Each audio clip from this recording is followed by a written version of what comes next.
to the audit committee meeting, Sioux Falls, South Dakota, 4 o'clock on the 16th of September 2015. Welcome all those watching at home on Channel 16 and via Skype or whatever else it is that you do now. And I'll call this meeting to order and ask for our agenda item number 2, which is review and approval of minutes from our last committee meeting on April 16th. Do I have a motion to approve the minutes? So moved. How do we move? Second. Second. We are there. Anybody, any discussion? All in favor? Aye. Aye. Opposed? Motion carries.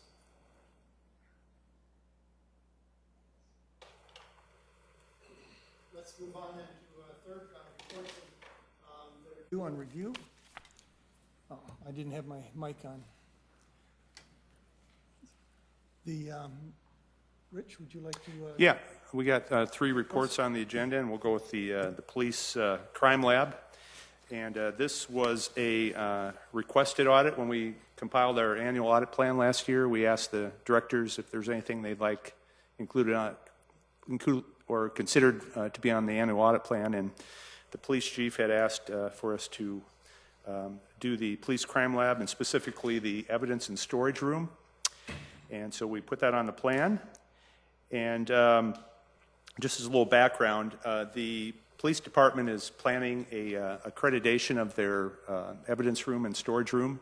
So I think this was kind of like one last check before the accreditation team made their site visit to see if there's anything that might be in need of improvement. So this audit was done by an auditor, Jess Bickett, who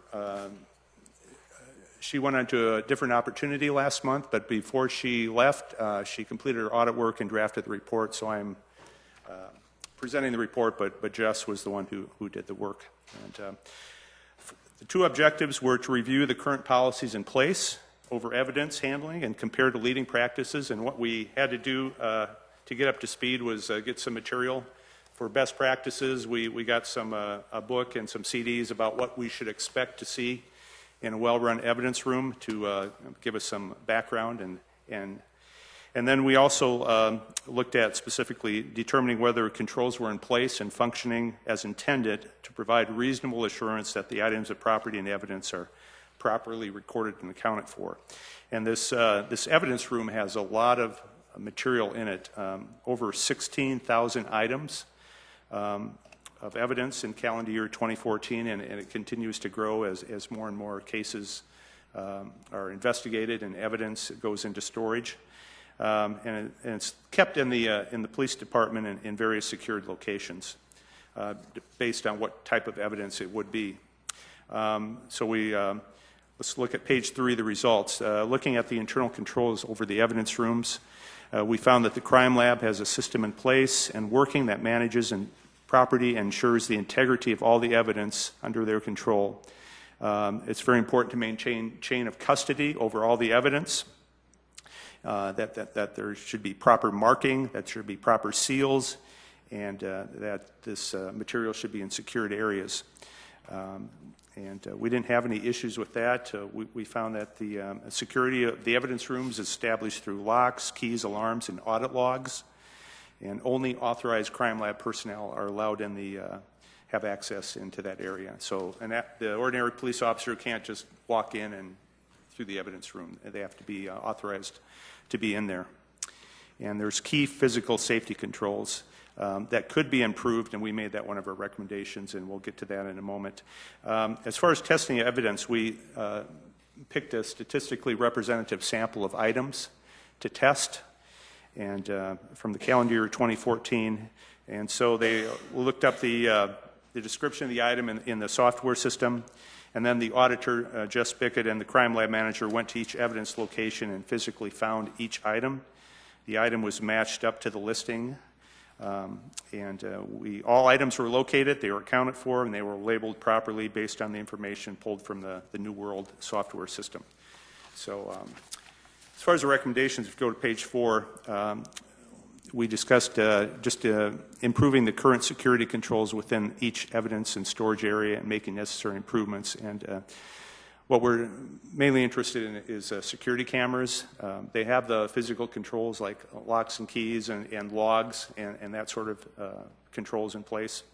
And you can see the response from management, from Brad Johnson, the crime lab manager, and they will be installing several security cameras in the sensitive areas as part of the citywide security camera project. And that is expected to happen by spring of next year. And the second recommendation we had was involves the amount of cash that they have there. They have quite a bit of cash in that storage area, and so we talked about having some some alternatives to just having that locked up in the storage area. And management's response would be probably the best solution would be to just put the money into a bank account rather than keep it in the evidence room. Of course, they have to discuss that with the city's legal staff, make sure that they're okay with that, and also any of the prosecuting attorneys to make sure that they don't have any issue with putting the cash into a bank account that would be specific for the cash that's in evidence. And that response was also from Brad Johnson, the crime lab manager, and they expect to have implementation within summer of next year. So the conclusion we had was that the internal controls are in place and that they're functioning to ensure proper care of evidence is done at all times. And then we just suggested the additional security controls and then perhaps putting the cash into a bank account. So management is here if you have any questions for them. Questions? Yes, Mr. Kiley. Well, regarding the utilization of a bank account for storing cash that's held in evidence, is that a practice that is being used in other places around the country?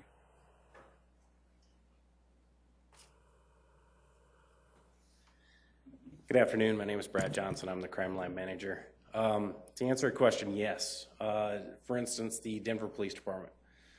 They have a system by which they go and deposit cash monies into an account. So it's a practice that they have been conducting for a while now. We're trying to get some of their SOPs incorporated into our SOP that we've drafted to tailor it towards their model. So there is ways to manage who actually has contact with the cash that's being held. We currently chain of evidence, or I mean, maybe that's not as severe with cash as it would be with other types of evidence, but in some cases it is. Yes. Because the cash itself is actually the evidence of the transaction.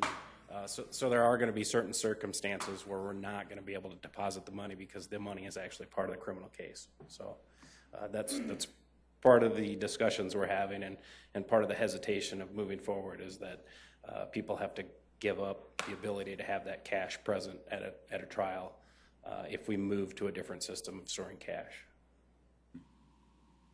Okay, thank you. You're welcome. Along that same line, and you can indicate whether or not you think this is an appropriate question or whether it's something that you would rather not say. I will understand it, but are we talking, a couple $3,000, or are we talking $1 million? The latter would be close. The latter? Yes. We should have it in an account. Yes. It's a lot of money. That's a Okay. lot.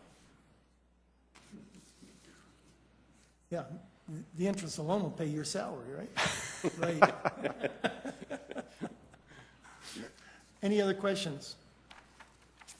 I want to thank you guys for doing such a great job down there. Super important, and one of the things that that I read in this that is important, and I underlined it, I thought, was the idea that if you guys don't do a good job with this evidence, many criminals could be out on the street because this wasn't handled correctly. So it is super important, and we thank you for the great job you're doing. Thank you very much. Okay? Thank you. Could I have a motion to approve that audit committee, or the police crime lab audit for this report? So moved. And a second? Second? Yeah. All in favor? Aye. Opposed? Motion carries unanimously. Rich, would you like to continue with the Yeah. Great Plains Zoo? I think we'll do that transit one because we have management here and like to get them out of here as quickly as we can. So So we don't want to pay them overtime. no, we don't want to pay overtime. So this audit was also a request, and it was from the man to my right, Mr. Rolfing, and it was approved at the February audit committee. It wasn't on our annual audit plan, but we went through the special request protocol. The transit system, which is known as SAM, or Sioux Area Metro, and that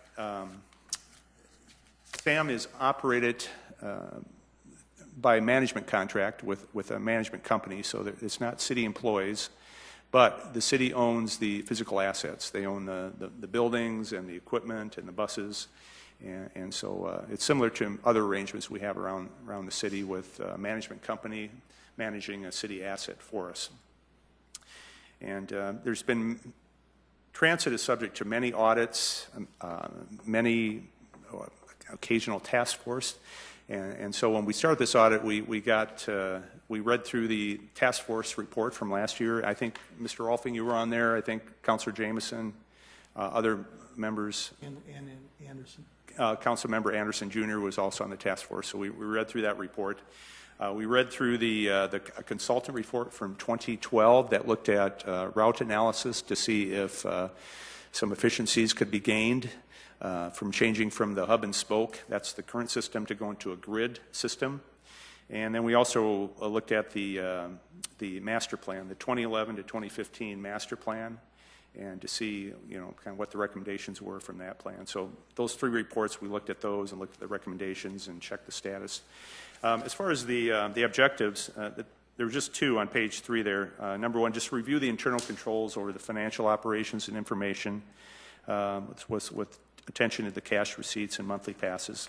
And number two, this is especially what Council Member Rolfing was interested in, is for both the fixed route and the paratransit, is there opportunity to improve the effectiveness and the efficiency. And as far as scope and methodology, I did this particular audit, and I worked on it all summer, and it included multiple interviews with SAM management, with planning department. We looked at a lot of source documents as far as the complaint file and things like that. We looked at performance measures. Every transit agency in the United States has to report information every year to the National Transit Database, NTD. And that's part of the Federal Transit Administration. So you can get information there. They get the data dump in Washington, and then they calculate performance measures for thousands of transit agencies across the United States. So it's a good source for getting performance measure comparisons.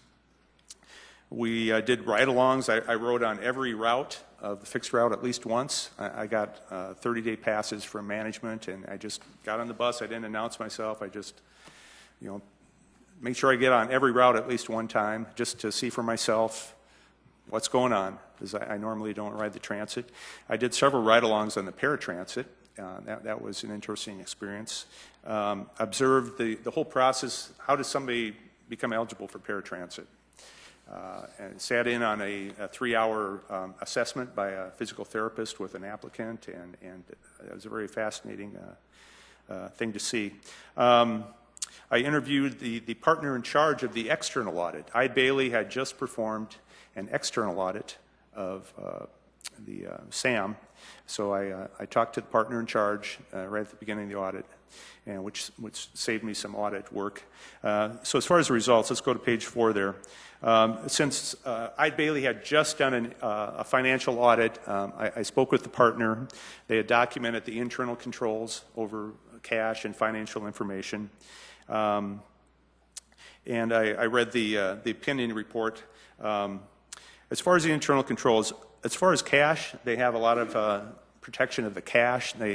Two people have to count the cash. They have physical security controls over the cash. They have detailed written procedures.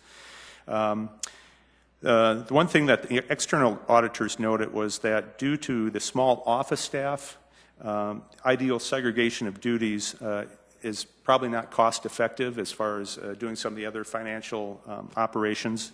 Management is aware of the issue. We sat down with them, and we will follow up with management at a later date to see if they're coming up with some compensating controls. And that's part of our usual follow-up protocol that we do on every audit. So, so we had a good discussion with management about that. And, you know, it's very common to get that opinion on an external audit when you have a small office staff. You just don't have the ideal segregation of duties. But in order to get that segregation of duties, you know, would it be cost effective to hire another staff? You know, probably not. So then you look at, well, are there a few other things maybe we could change? So we'll look at that. They did get a qualified opinion on their 2014 financials. Prior to 2014, they were basically part of the city. They were incorporated into the financial software of the city. They didn't have a separate audit because it was just basically part of the external audit that we have with Eide Bailly. But beginning in 2014, they broke off and they started using their own financial software. I think they use QuickBooks to do their financial accounting work.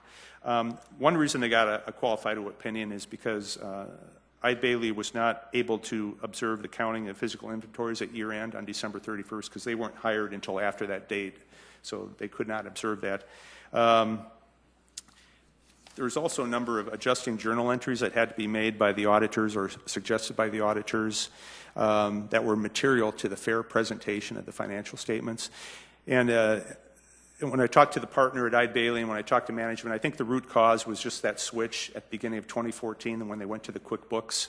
And prior to that, you know, they were still using a lot of Excel spreadsheets and they weren't always reconciling that with the QuickBooks. So I think it was just kind of a learning curve. Now, the city went through the same thing with our finance staff. And beginning in 2014, we didn't go to QuickBooks. We went to the Tyler Munis system. And you know, there's always a learning curve on that. But I think with our finance department, we have a lot of accountants there, and we could get through it. I think with transit, it may be a lack of training. And Eide Bailly is providing further assistance on that. So I think once they get up to speed with the QuickBooks and get used to that, I think that problem should resolve itself. But they did get the qualified opinion. You want to get that unqualified or that clean opinion, but just want to make mention of that. So as far as we get into that audit objective 2, efficiency and effectiveness, we looked at a lot of things. We started with that performance measures comparison, and we decided to use the same peer agencies as that 2012 consultant report. So on page 5 there were 9 transit agencies used by that consultant in 2012. We decided we'd just go with those as good comparison because they were located in the Midwest. They had a similar service area. They primarily operate buses. You know, they don't have a light rail system, and they had a similar geographic service area. So we thought that would be a good group to compare on performance measures. And then the question is which performance measures do you use when you go to that NTD reports that are out there on the internet? There's probably 7 or 8 performance measures you could pick. We decided to go with those 3 bullet points there on page 5 based on some research. We looked at one measure for cost efficiency, cost divided by vehicle hour. We looked at a measure for efficiency, the service efficiency, looking at passengers per vehicle hour. And then we looked at cost effectiveness, the operating income divided by operating expense. In other words, how much of your operating expense is covered by your fare box. It's also called the fare box recovery ratio. And so we looked at that compared to the 9 peer agencies, and we used the 2013 data because that's what was available on the internet. We didn't have the 2014 data, so we had to go with that. So you look on page 6 there, that cost efficiency measure. The average was $85, and Sioux Falls was at $72. So we were more cost efficient in fixed route by that performance measure.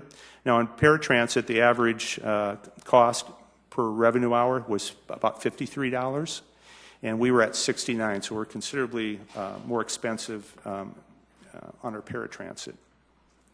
And when we talk to management, one reason is because we've been going above and beyond what's required on that 3/4 of a mile ADA requirement. I think the council members are acquainted with that. For our other committee members, there's a footnote at the bottom of page 6 there. Transit agencies are required by the ADA, the Americans with Disability Act, yeah, ADA, everybody calls it ADA, to provide paratransit to residents within 3/4 of a mile of the fixed route.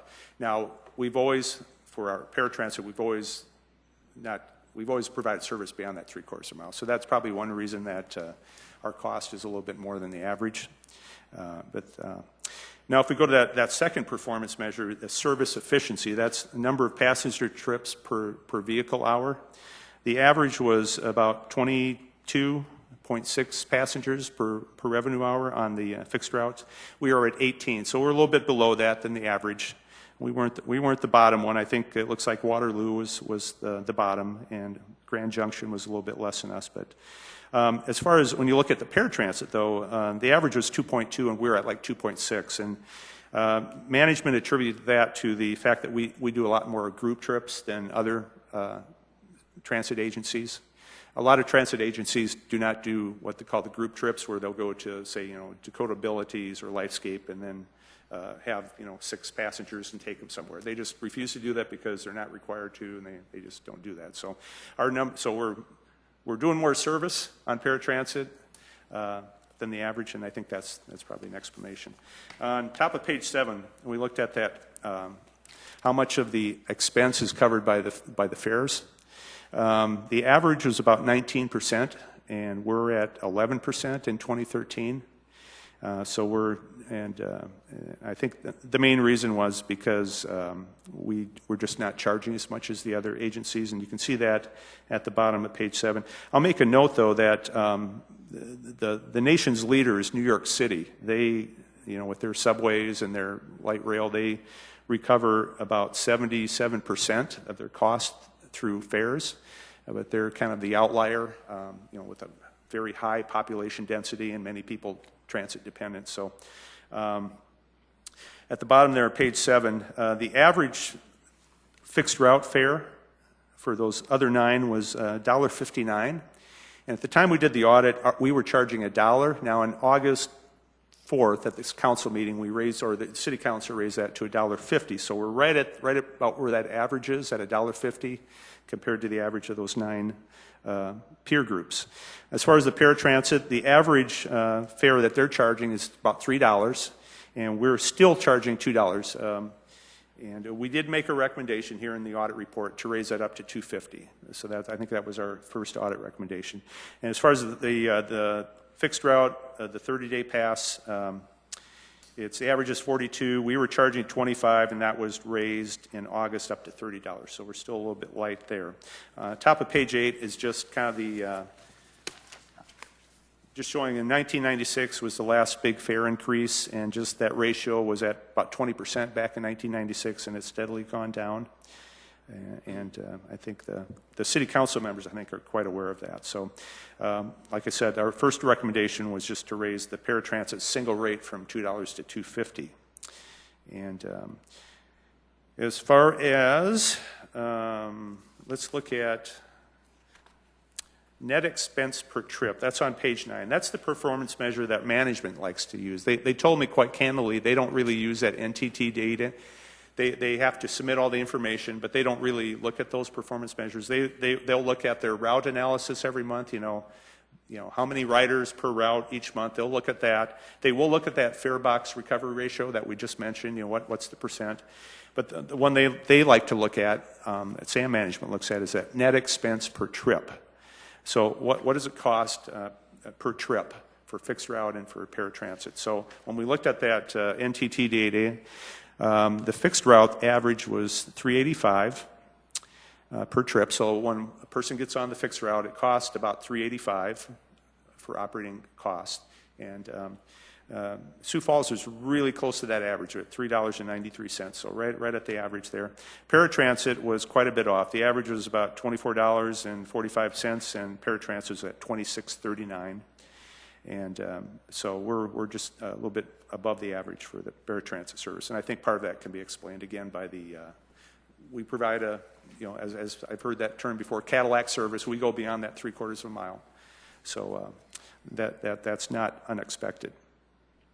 As far as ridership, bottom of page 9, we had a drop, a very, very slight drop from 2012 to 2013, less than 1%, but then quite a big drop from 2013 to 2014, 6.7%. And when we talked to management about that, they said, well, it's good that the paratransit went down. We expected that, and that's what we're trying to get to, because that was a recommendation from the 2014 Transit Task Force, was to provide less of certainly the agency trips, and to get more of the folks that are capable of riding fixed route to switch from paratransit over to fixed route.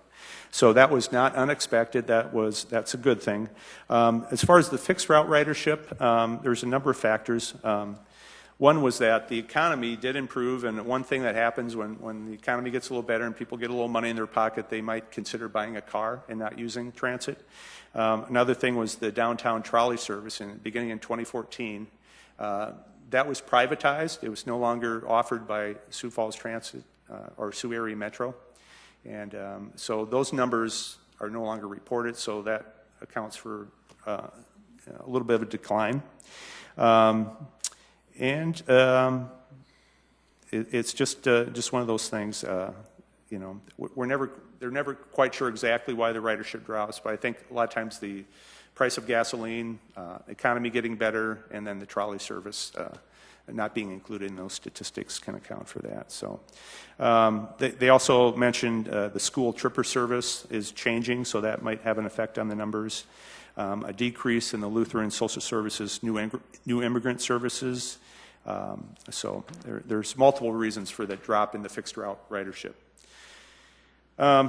Middle of page 10 there, I did several ride-alongs with two different drivers for a morning, and just to see what they do.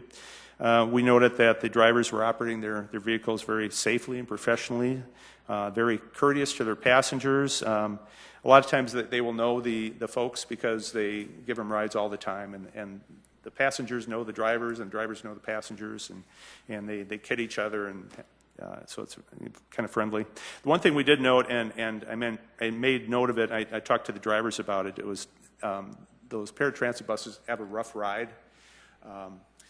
Those buses weren't originally built to be paratransit. They were heavy-duty truck chassis, and they've been modified to hold passengers, so they have a kind of rough ride, especially when you get to the railroad crossing, for example, on Cliff in about 12th Street. The driver would slow down to almost nothing, and it would still be rocking and rolling, and he would just say, you know, this is kind of hard on the folks, and the passengers do complain about that. There's only a few places you can get these paratransit buses. It isn't like you can get, you know, you have a half a dozen choices, and you get a Toyota, or if you don't like that, you can buy a Honda, or you can buy a Ford. It's very limited in the choices that they have, and they are basically a heavy-duty truck chassis that's been sort of retrofitted, customized to hold, I think, up to 7 wheelchairs, passengers. So that would be the one big complaint about paratransit. We did look, as I said, I sat in on an application process. When somebody wants to be eligible for paratransit services, it's not a case of having their family doctor just fill out a form and, you know, send it in. It's a very thorough process where they have to schedule an interview, an appointment. It takes about 3 hours. They go to the transit administrative building, and a physical therapist who's under contract to do this, they sit down with the applicant, and they go through an interview process. They use a laptop computer to show pictures. They want to see if that person has the cognitive and the physical ability to ride the fixed route. So first they kind of do that cognitive test, and then we went outside. The person was ambulatory, and they have a wheel that measures distance, and we went for a walk in the neighborhood, and I think it was probably a mile. We went quite a ways, and then the physical therapist and the auditor and the applicant and their mother, the four of us, we went for a walk just to make sure that person wanted to see that they could walk for a distance, and also that they could observe that they wouldn't walk across the street when cars were coming, make sure that wasn't happening. And then we stopped at the bus stop right in front of the transit administrative facility, and we boarded a fixed route, the four of us, and then we took it to the bus stop downtown, and then we transferred to another bus, and then we rode that back to the transit administrative building. So it's quite the process. The physical therapist takes lots of notes. They have a laptop with pictures, and they'll have the applicant look at these pictures, see if they can recognize what a bus stop sign.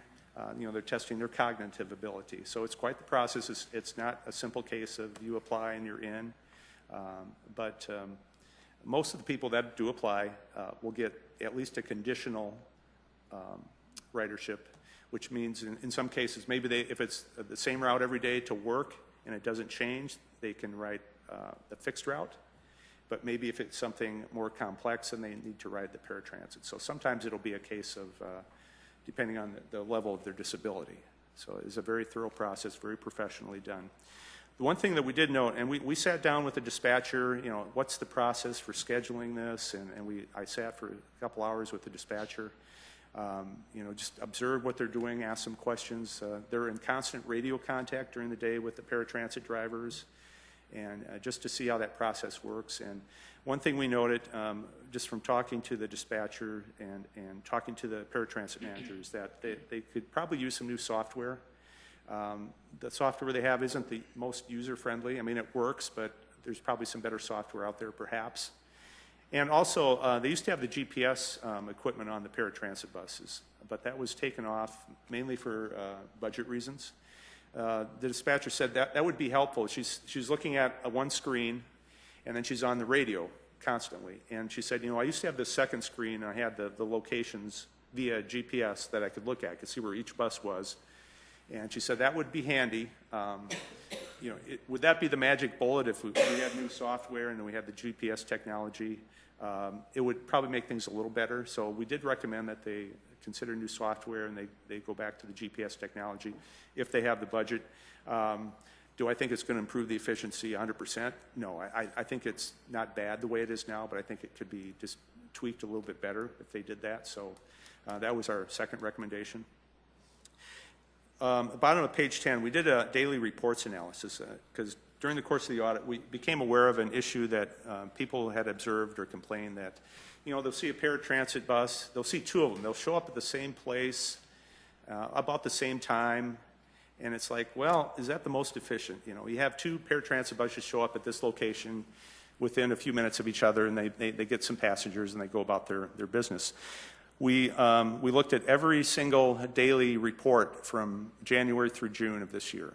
We just got a data dump of all those daily reports that the software produces, and then we were able to convert that into Excel software. And then I had David Bixler from the council office, who is an expert at Excel, so that's very helpful to Dave to help me. I want to get a list of. One column would be the date, one would be the time, one would be the pickup location. So I want to find all the instances where the same date, the same time, the same pickup location with two or more buses. So that really narrowed the data down. And then to start looking at that, well, where did these buses go then? So you look at that column of where was the drop-off. Well, what you would find, it would not be unusual to find two buses come to the same location at the same time or about the same time on the same day. But they're almost always going to different geographic locations. You have one passenger was going to, say, East 10th, and one would be going to South Minnesota, even though they were starting at about the same spot. So, if you want to make paratransit super efficient, you would just make every effort to get the bus full at all times. That before you try to get 7 people on there all the time. But that would mean that some folks would be on there for an hour and a half. You're picking people up, and it would be much more difficult to schedule. So that would just be unacceptable service. So there's a certain amount of inefficiency, but it's just part of the paratransit experience, being a shared ride, that you're not going to get 100% efficiency because you have to take into account effectiveness. And you don't want people on the bus for 90 minutes. I don't think that'd be acceptable. So really not an issue there, but when people ask about that, yeah, that does happen. And what happens is it's usually those two riders or those two buses are going to completely different parts of town.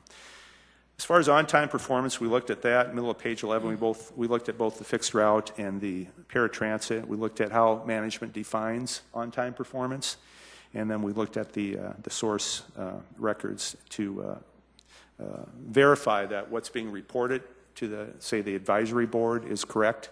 They shoot for 95% or greater on-time performance, and they've been successful in both fixed route and paratransit in achieving that goal. And we, based on our analysis, they're not bending the numbers. Those are accurate numbers. We looked at the complaint file. The general manager maintains the master complaint file, so we looked at January through June. We just came in and said, I need to see the complaint file, and it had both the fixed route and the paratransit. And when the complaint comes in, if it's paratransit, the paratransit manager reviews it first and tries to resolve it. Then it goes to the general manager. And likewise, for the fixed route, it goes to the operations manager, and he reviews it and tries to resolve it. It goes to the general manager to be reviewed. The most common complaint on fixed route was being passed up at a bus stop, and so the rider or the drivers are reminded about that regularly. Is make sure you don't look around, make sure you don't take off when somebody's coming. The most common complaint expressed by non-riders for both paratransit and fixed route was being cut off in traffic. A bus cut me off in traffic, whether it was fixed route or paratransit.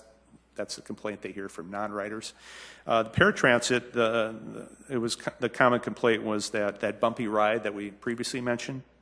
We noted that management follows up on all the complaints. When the video recording system is installed on the bus, not all the buses have them, but most of them do, they'll attempt to review the video and the audio to see if that maybe exonerates the driver or maybe it confirms the complaint. And so if the driver is at fault, they are disciplined appropriately. Management will try to follow up with the complainer if that's possible, if there's a phone number or some way to get a hold of the person to get more information or to tell them what happened. They make an attempt to do that, not always successful. We did note that there really are quite a small number of complaints given the volume of rides, and we may noted those numbers on the bottom of page 11. So, next thing I did on the top of page 12, like I mentioned, I got the 30-day pass, and I made observations of all the fixed routes. I made note of whether the driver had, both hands on the wheel, had his seatbelt on, that he was operating safely, whether it was during the summer, so I wanted to see if the interior temperatures were comfortable, and is the AC on, or everybody sweating, or is it, comfortable in there. I looked at the cleanliness, is there trash on the floor of the bus? Is there sticky stuff when you put your hands down? Is it sticky? Stuff that would make people not want to ride paratransit. Kind of observe the behavior to see if somebody was acting up, if the driver would, enforce the rules. And there's an ADA requirement that when they're supposed to announce all the major intersections in the route on the little loudspeaker. So that was really the only issue I had, was that ADA requirement to announce all the major intersections. Some of the drivers are really good at that. Some were obviously trying to do it, but it was hard to hear what they're saying. I don't know if it was the PA system or if they were too close to the microphone. And there was one or two drivers that simply just didn't do it the whole route. They just, and I know management has regular discussions with the drivers that they're supposed to do that. And I think this is a common complaint around the country. I don't think it's limited to Sioux Falls. I think that's, there's a way around that with technology, but it costs money. There's technology available that will, I think it's based on a timer or based on GPS or something that will, like a computer voice, will announce when you get to a certain intersection. And management gave me a story of, I think, Duluth, Minnesota, who had decided to buy that technology and install it. Well, the problem was a couple of the drivers on one of the routes, they would take a shortcut through the mall parking lot, and so that would screw up the timing. So then it was, so there's a fix for that, but is it worth the money that it would cost to do that? I think if I had appeared, or one of the passengers had appeared to be visually impaired, I suspect that the drivers would announce the intersections, because that's kind of what they're getting at. If a rider was visually impaired, had no idea where they were, they would need the driver to make an announcement. We're at 22nd in Minnesota or whatever. So I think that's probably what's going on. But sometimes you can't always be sure what somebody's disability is, so that's why the ADA requires it. So that was the one discussion we had with management. So recommendations from prior studies and reports, we went through those three things, that Transit Task Force report from last year, that 5-year development plan, and then that consultant analysis. And most of the recommendations have been implemented or they're in process. There's a few that have not been, and we had quite a discussion about that alternative fuels. Would it make sense to go with like that diesel electric hybrid or compressed natural gas to save money on fuel? Management said, the diesel hybrids were sold as being very green source of energy, like they have 90% fewer emissions. And they said, well, yeah, if you compare that to the diesel engines from 12 years ago or 14 years ago, yeah, they have much less emissions from the diesel electric hybrid. But they said now with the diesels they're getting now in the last couple of years, the clean diesel, the difference is much, much less. These new diesel buses are very less stinky, shall we say. They don't produce as much emissions as the old diesel buses. The other problem is you're going to have a tremendous capital expense if you decide to switch over. And the federal government isn't helping you, local government, with that. So you really have to do a detailed analysis. Okay, this is going to cost a lot of money if we switch to, say, diesel electric hybrid buses. And the feds aren't going to pay for it. And do you really save that much on the fuel? Now, there's the compressed natural gas. The problem with that, as far as money, is you're going to have storage tanks. So it's going to cost a lot of money to put in storage tanks. You're going to have pumps. You're going to have more than one pump because you can't be dependent on one pump. And so then, again, you're going to have a tremendous capital cost for that fuel, and then you're going to have to buy the buses. And then another thing we talked about was just the training of the mechanics. I mean, they've got several mechanics that have been with them a long time. So there's going to be a transition period if you go that route. So you have some of your buses are, say, diesel electric hybrid or compressed natural gas. Some are your older buses. So you got to have guys or gals that can work on both. And what if one of your key mechanics leaves? There's all those. I'm not saying it's not a good idea to look at, but there's a lot involved in that decision. And a lot of it involves money up front. So I think before we go that route, we really need to do a lot of a detailed analysis. Would this really be cost effective? What's the return on investment? And so we didn't make that a recommendation. So we just happened to notice when we were looking through those status of recommendations from those three reports, we said, this 2011-2015 development plan, I think you need a new 5-year plan. and that was our third recommendation, and you need to start working on that. And a lot of the work has already been done when they were working on that 2014 Transit Task Force, but there's some other stuff that could probably be looked at. So we recommend that planning and the SAM management get another 5-year plan together. So that was recommendation number 3. Lastly, I talked about the marketing efforts. The yearly marketing budget, I think in 2014 was $20,000. And some of that was used in 2014 for radio promotion for summer rides for kids. And some of it was used to buy new stop signs, bus stop signs. Sam said, the problem with marketing is you have a product that really can't compete with somebody's personal automobile. They said you have hourly indirect travel.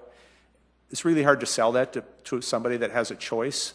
For example, they looked at one route, I think it was Route 5 that goes to Avera, and they said, well, if you worked at Avera, okay, this is the route you would use, but if you got on there, you have to first, get on the bus, then you're going to have to ride for, 20 minutes or whatever to get to your place, and then, it's much longer to ride the bus, and the typical commute in Sioux Falls, I think, is around 15 to 17 minutes, and so if you've got to walk to a bus stop, get on the bus, and you probably want to get there a few minutes early so you don't miss it.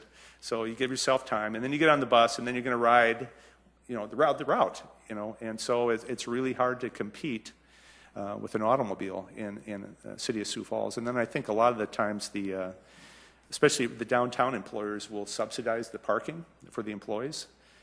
And also one thing I looked at just the number of employees that work outside of Sioux Falls, they live in Hartford, they live in T or Brandon.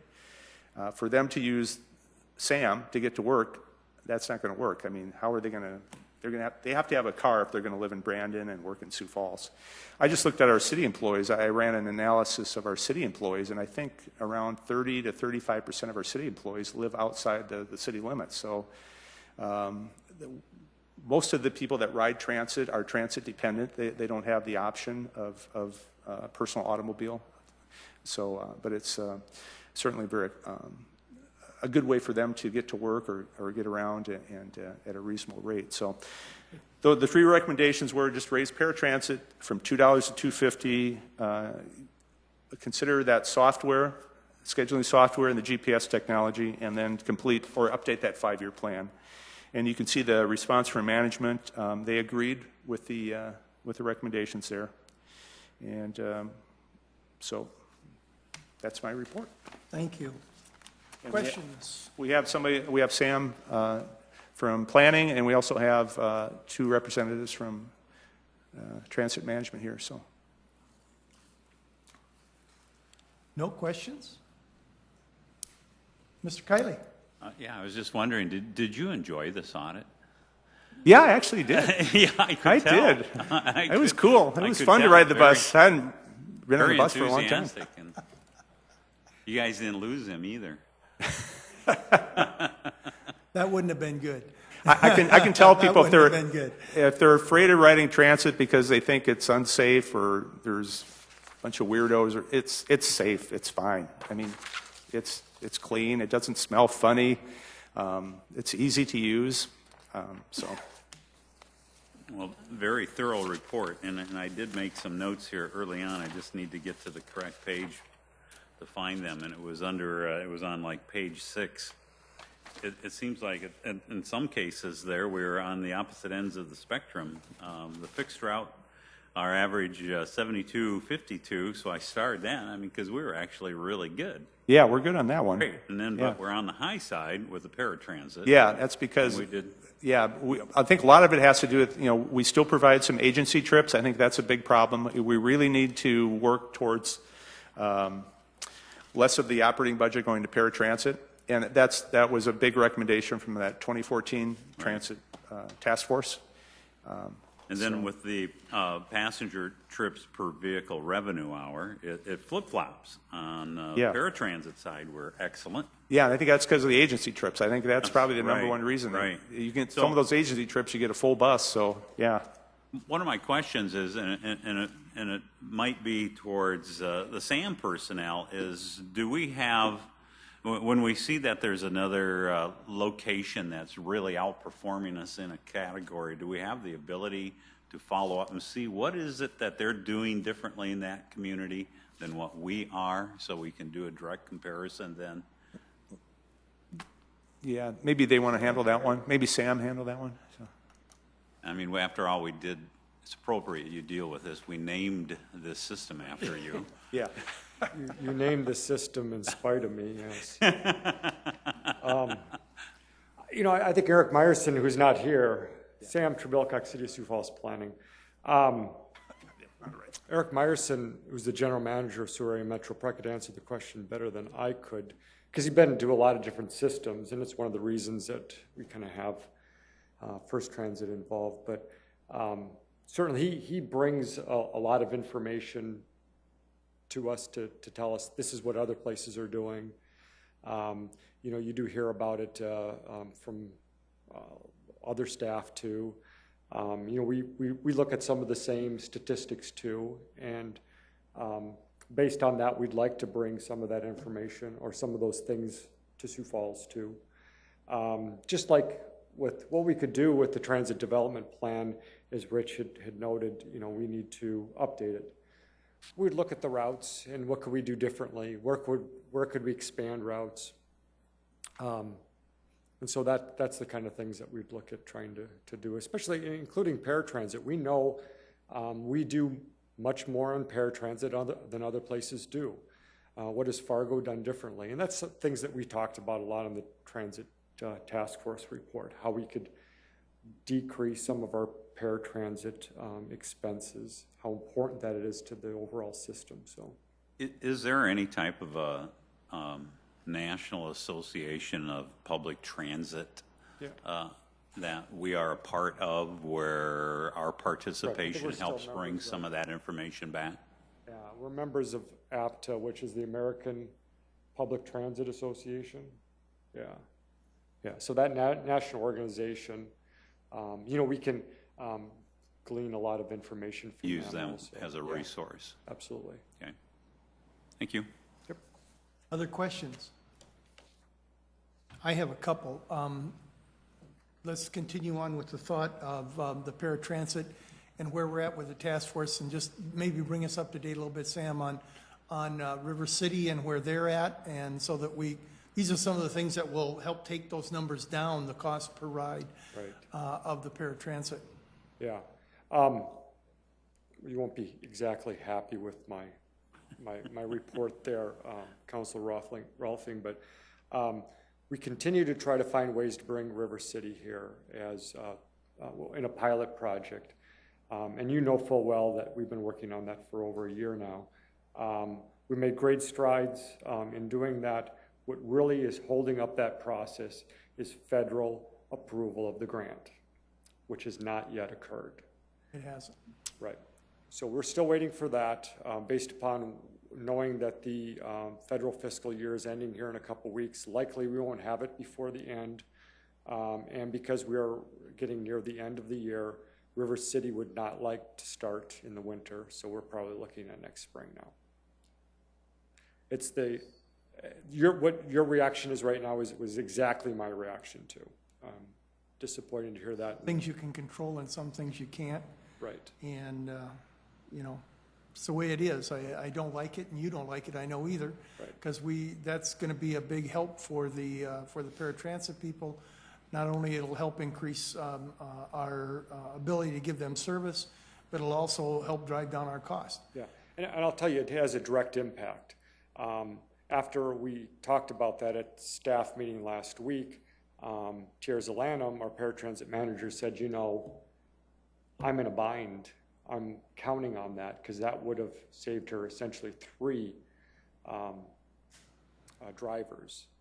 Now we're going to have to look at rehiring drivers because those are exactly the work trips that we're talking about that we can bring towards at River City and have essentially the trips being done by those agencies in the future. So, yeah. Well, I understand. Like I said, I don't like it, neither do you, but I understand it, so we just keep working on it.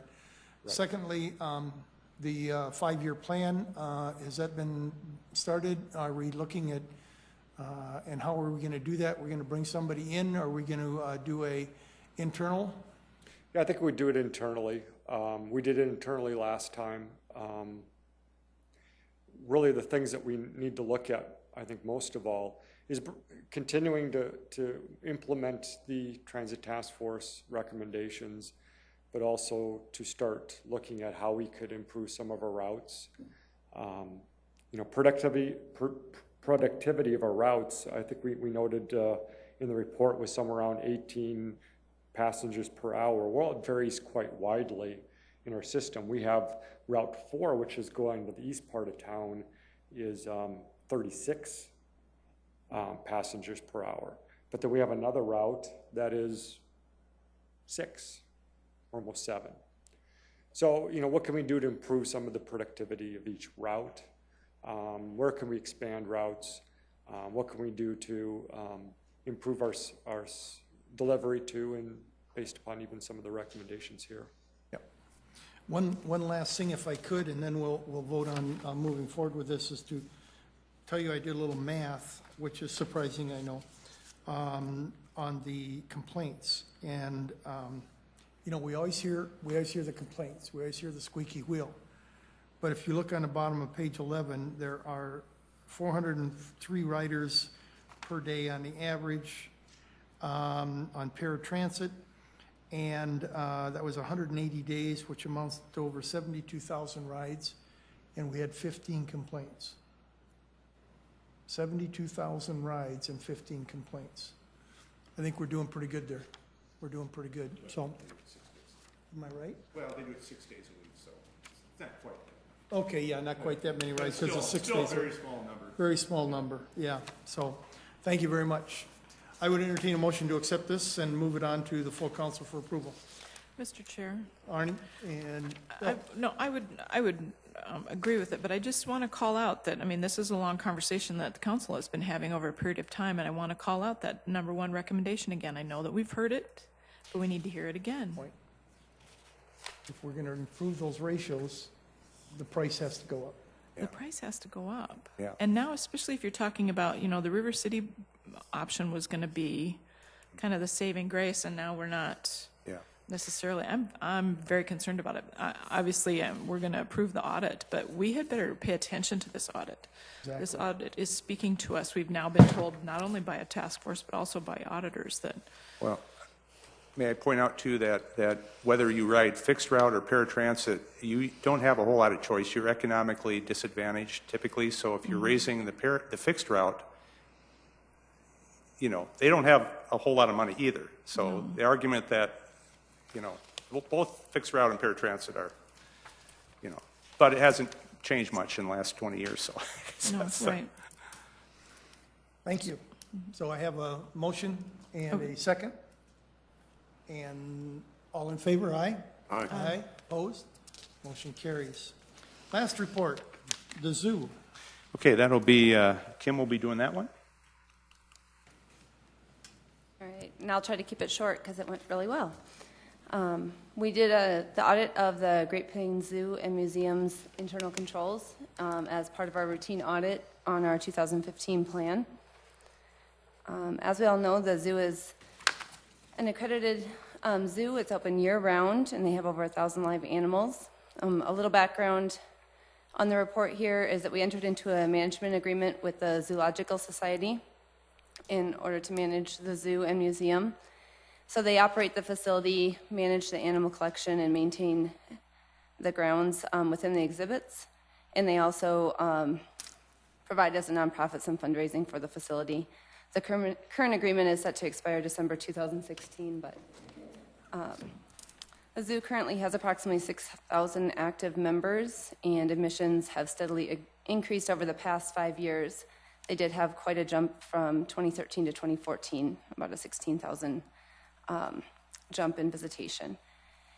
Part of the reason for the audit is the zoo did update their financial procedure manual in 2015, partly due to regularly scheduled updates, and also the implementation of some new equipment so that they don't have to manually count cash anymore. And they are also subject to an external audit, which is more focused on the financial statement, but it does touch on internal controls, so we reviewed that as well. Kind of combine the objective into one, and that was just to determine if the internal controls are functioning properly to ensure several items, the orderly and efficient conduct of business and adherence to internal policies, the safeguarding of assets, the prevention and detection of fraud and error, and the accuracy and completeness of accounting records, and timely preparation of financial information. As part of the audit, we did interview management, reviewed written documents, including policies and procedures and third-party reports, reviewed all prior audit recommendations, and we did test internal controls on a sample basis. With that, we reviewed bank reconciliations and monthly financial statements, noting timely preparation and appropriate levels of approval in all cases. We examined a selection of expenditures, reviewed those for proper approval, proper segregation of duties, and proper signatures on checks, and also noted that there was a conflict of interest policy in place for employees that are responsible for purchasing, and that they are currently aware, and we found no instances where policy wasn't adhered to. We also went out and did a couple of observations over the beginning of the day processes when they open and check out the cash drawers to the cashiers, and went out and looked at the end of day close when the cashiers turned in their drawers and processed the reconciliation. Also noted that deposits are prepared timely, they're taken to the bank by armored car service, and that proper segregation exists there too between preparing the deposit and the actual recording of the revenue into the QuickBooks. In all cases that we reviewed, internal controls are in place and functioning properly. We noted no concerns or unexpected results, and it appears that they take safeguarding assets very seriously. You know, there's always, even on the small vending change machines, there's always 2 people counting cash. They've also recently installed surveillance cameras to enhance what they already have in place.